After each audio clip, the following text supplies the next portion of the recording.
Hello, everyone, and welcome to the Henchman's Memoirs. This is our campaign diary, The Dark Souls of Drakkenheim, our campaign diary of our Dungeons of Drakkenheim 5e campaign. This is the recap of Session 1, the first real session after Session 0.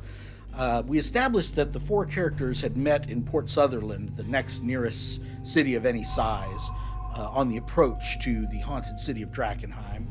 And we established that Pieter had been given some money by his order of monks to find some worthy companions who could help him explore the city and find out the real cause of the curse. So the four of them at the beginning of the adventure are already headed towards Emberwood Village together to start learning about the city. There's a brief introductory adventure provided in the campaign book. I wasn't a big fan of it, so instead I had them start out at 3rd level, and I only had one real encounter as they were on their way to Emberwood Village. If you know anything about the Dungeons of Drakkenheim campaign, then you know that the factions that are vying for control of the city play an important role, and I wanted to introduce the followers of the Falling Fire in my intro encounter. They are a splitter group off of the Church of Ezra that believes that the fragments of the meteorite are actually harbingers from the goddess Ezra, and that they are supposed to allow her followers to usher in a new age, and that they're actually not dangerous, but actually a holy sort of quest that's been sent by their goddess. So as the players are traveling along the road, this remote country road on their way to the city, they see a bunch of sort of ragtag-looking travelers off to one side of the road with this sort of a donkey-drawn cart with a bunch of their earthly goods on it.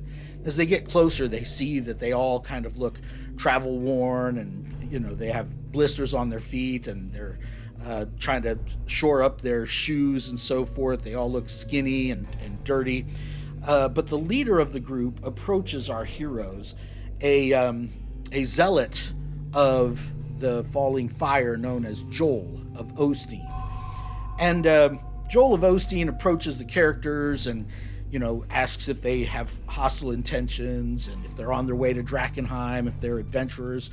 And I don't know about your players, but as most of the players are in my campaign, for some reason the players are very tight-lipped with NPCs who are just there to give them exposition and lore and background.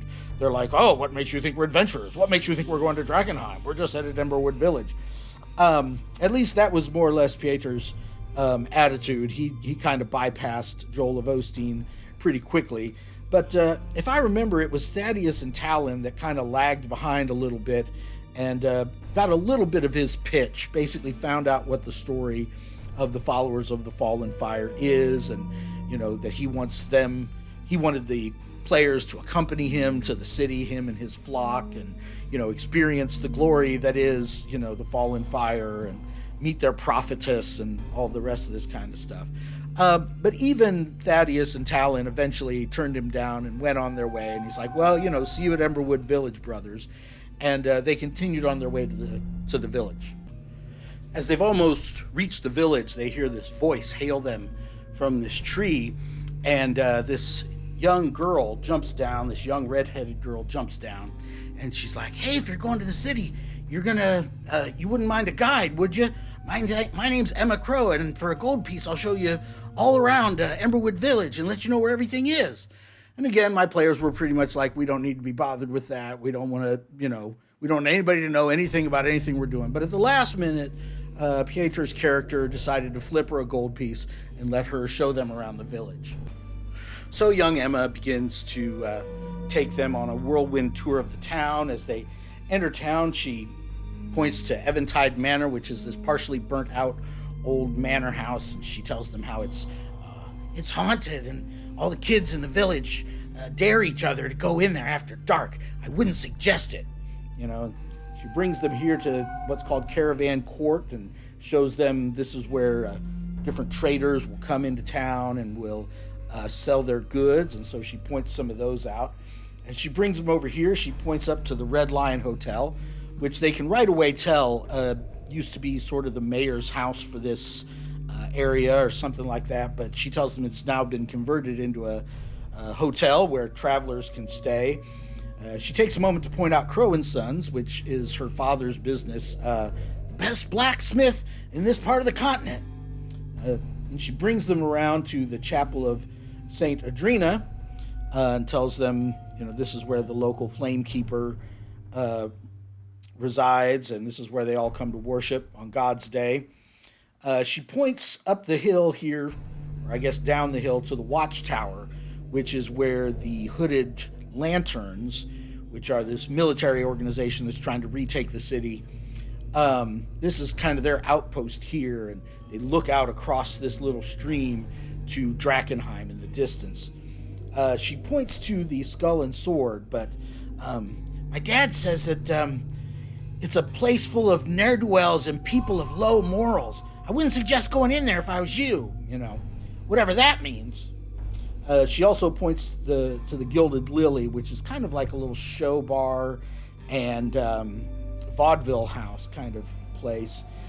She tells them if they want to find a drink to wash the dust out of their throat, a better place to go is the Bark and Buzzard rather than the Sword and Skull. She says it's a more friendly, homey kind of place. And also, if they can't afford to stay up at the Red Lion, the guy who runs the Bark and Buzzard, several of the abandoned buildings around town, he goes in and puts in fresh linens and keeps them patched up and free of pests. And then also included with the deal, if you spend the night in one of his bed places, you get a breakfast thrown in with the deal, which he calls his bed and breakfast situation, which she recommends to out-of-towners. So she takes her gold piece and wishes them luck and heads back to her tree to look for the next group of visitors. So the party decides to head over to the Bark and Buzzard, and there they meet Holger Alsberg, who with his wife runs the Bark and Buzzard and is also in charge of the bed and breakfast situation that he has innovated here in Emberwood Village. And he, just politely asks the party, "Oh, are you, I see you're from out of town adventurers, I take it, headed into the ruins." And once again, they're like, "Why would you say that? What do you mean? Adventurers? Us? What do you mean? Why do you say that?" He's like, "No offense meant, gentlemen. Just curious, and we have plenty of different folks who come in wanting to explore the ruins, So eventually they kind of loosen up with him just a little bit. They rent a bed, and they're promised breakfast in the morning. Holger says it's one of the best breakfasts on the continent. I like to think of it as my continental breakfast, That's about as far as I could take that joke. But anyway, he tells them if they're interested in, jobs or rumors about the ruins, that two places they could go. They could go to the chapel, or they could go to the watchtower. And sometimes people pick up jobs and stuff at places at both places. So the players enjoy their dinner. They talk to him a little bit more, and then they decide to head off to their beds. They get to this house that he gives them the key to, and they get in there, and they're kind of getting settled. And Pietro decides that now would be a good time for him to head off on his own and split the party and just go for a casual walk around the village. So the first place he goes up to the watchtower and is just trying to see what the situation is. There's a guard at the door who says hi to him and asks him his business. And he says, I heard this was a place to pick up quests. And the guard at the front door is like, "Well, you're not planning to go into the city alone, are you?" He's like, no, I've got a crew of adventurers. He's like, "Oh, well, if you're looking for work or missions, maybe come back with your whole crew and let me size you up and see what would be right for you, So Pietro goes off and he heads over to the chapel. Inside right away, he meets Flamekeeper Hannah, who is in charge there of the chapel of Saint Adrena. And he basically gets the same speech from her. I didn't intend for it to work out that way, but just kind of the way the interaction went. She's like, "We do have a need for brave adventurers, are you Catholic?"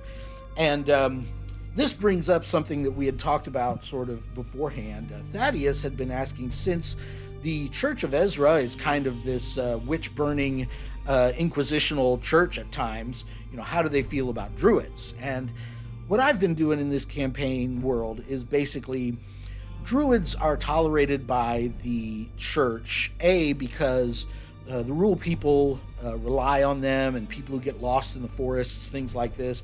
But even more importantly, the druids in my Darkon campaign don't actually worship a god of the forest. They just kind of revere nature and the natural cycles of life and those kind of things. So the church has kind of an ambivalent attitude towards them. And Pietor, when she asked, are you guys good Ezraites? Pietor's like, well, we're more kind of Druish. And she kind of looks at him askance, and she's like, well, maybe, come back with the rest of your crew, and we can see about getting you a job. So he kind of stomps off and heads back to their residence. Meanwhile, Talon has decided that tonight would be a good night for him to try to make contact with the Queen's men. So off he tromps to the Skull and Sword tap house, and Nexel uses some kind of disguised self spell, something like that, and turns himself into some kind of nondescript fisherman guy and just casually follows after him, not too close. So Talon arrives at the Skull and Sword and is immediately makes the acquaintance of Frida, the bartender. A quick side note, those of you who've played the original adventure may notice that Frida's supposed to be a half-orc, and I've turned her into a human. In my Darkon campaign, it's a much more old-school kind of setting, a lot less of this kind of 5e, all these snowflake races. Pretty much the original first edition fantasy races are the only ones that are common in my setting, and I know there were half-orcs in there, but even half-orcs and half-elves are relatively rare in my Darkon setting. In fact, orcs are practically unheard of. So for that reason, Talon and Nexel both really stand out. Talon's player has been mentioning how he constantly has his hood up. He's got this hood with these little cutouts where his tabaxi ears stick out, and his bright lamp-like eyes are always shining out of his hood. And Nexel does the same thing. He's always got his hood up, and he's always trying to play it cool. Anyway, Talon introduces himself to Frida, and within a couple sentences breaks into Thieves' Cant.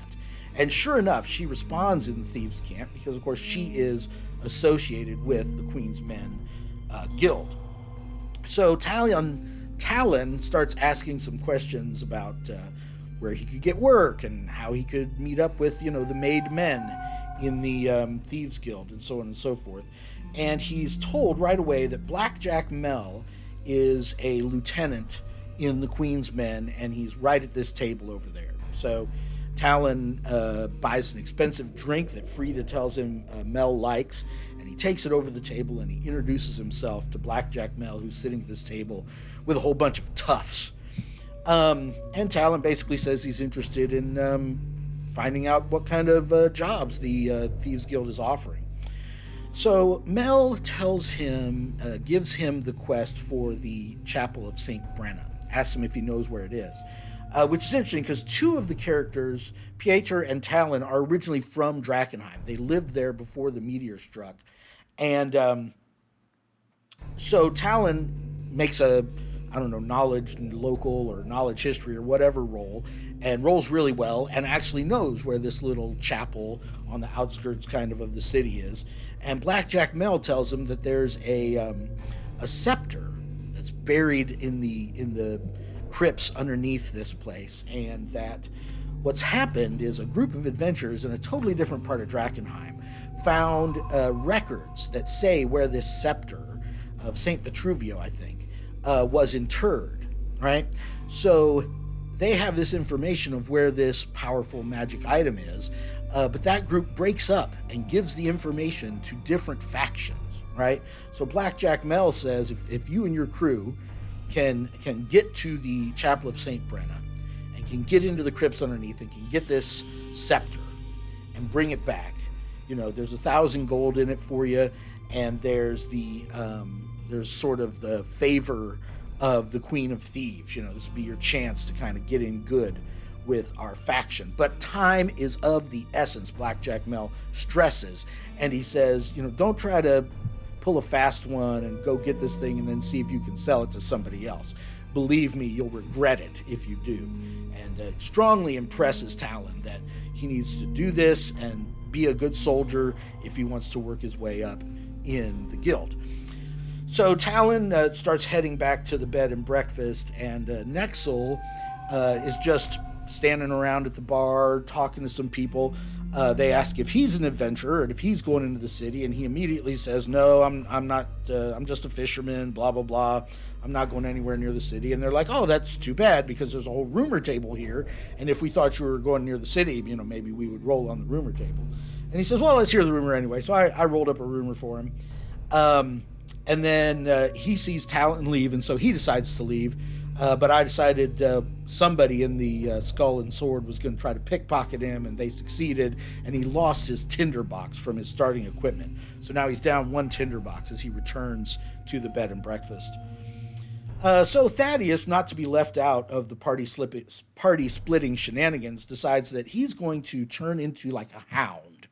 And he's just going to go out that night and just kind of sniff around the town. So I really had zero idea what to do with that. So he went sniffing around, and he decided he wanted to come over here to Eventide Manor and see what was going on with it being all haunted and everything else. And he saw some lights in there. He heard some movement in there. And then he saw a peculiar fellow come out of Eventide Manor and head up in between these buildings here. A rather majestic-looking and well-dressed man actually came out of that little supposedly haunted place. And he had this long staff with this big piece of delirium on the end of it, this glowing purplish stone that we'll come back to later. And he was followed by, I think, a homunculus and something else, as he threaded off between the buildings, and the hound decided not to follow him, and so started heading back to the bed and breakfast. And on his way, he noticed that a new cart had suddenly appeared there in the caravan circle. This all black lacquered cart was already there, even though he hadn't heard it enter in town as he was sniffing around. Didn't know where it appeared from, but it was just there all of a sudden. So that would be an element later too. So finally, they all end up back at the house, and they all get a good night's sleep. And in the morning, they go back to the Chapel of St. Adrena to meet with Flamekeeper Hannah. And there with her is High Flamekeeper Ophelia Reed, who is a representative of a different faction, namely the Knights of the Silver Order. This is a faction of paladins and priests. It's also a splinter group off of the Church of Ezra, but these guys are particularly devoted to cleansing the city. They are kind of the opposite of the followers of the Falling Fire, seeing the delirium in the city and everything that's happening there as a dire threat. And just a dangerous situation, and the city needs to be cleansed, maybe burnt to the ground, the ground salted, and prayers and holy symbols put all over the place. So when they meet Ophelia, they come in to the chapel and introduce themselves, and she kind of looks them over, and for whatever reason, maybe her intuition about people's alignments isn't all that good, but she looks them over and decides she wants to give them this quest. And the very last thing that happens in the adventure is she says, tell me, have you guys ever heard of the Chapel of St. Brenna in the city? And that's where we ended the episode. Come back and check us out next time to find out what happened in session 2. Bye.